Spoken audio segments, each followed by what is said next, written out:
This report is about highlighting different ways in which farmers who do not own irrigation equipment are accessing irrigation. This report is called Irrigation-as-a-service. So I started as the DoFi Rwanda team. So we were going on the field, talking to farmers and understanding their pain points about irrigation in general. So that's how we came up across Irrigation-as-a-service, where farmers rent and land between each other. So that's how in general, that's how we got curious to know more, is that something general in Rwanda? Is that some part of some districts do that or some districts do not do that in Rwanda? So we got curious, and so that's how the report came up.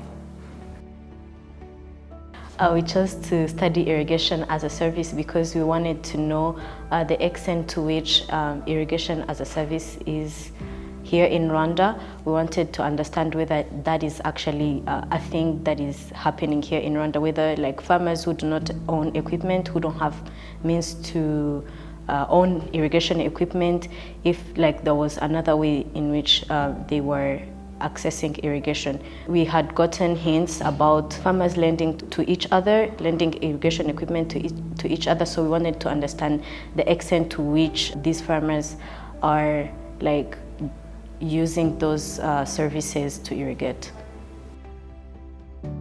There are two types of irrigation as a service in Rwanda that we've discovered so far. There is farmer-to-farmer irrigation as a service and entrepreneur-to-farmer irrigation as a service. Farmer-to-farmer, it's where farmers can lend or rent irrigation equipment from other farmers. This can be between the neighboring farmers or a farmer who is at least 2 to 3 kilometers away from each other, but their farms are so close to each other. Where entrepreneur to farmer irrigation as a service is where an entrepreneur provides irrigation as a service.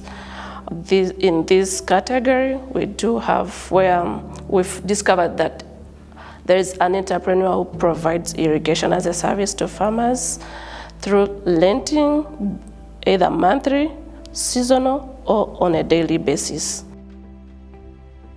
We weren't sure how many farmers out there were using irrigation as a service, but as we went deep dive to understand more, we found that a lot of farmers all around Rwanda, across Rwanda, are using irrigation as a service. Can be landing, can be renting. So before that, we didn't know if there are a lot of farmers that were using irrigation as a service, but from the interviews that we've done, we see that there's a lot of numbers of farmers that are using irrigation as a service.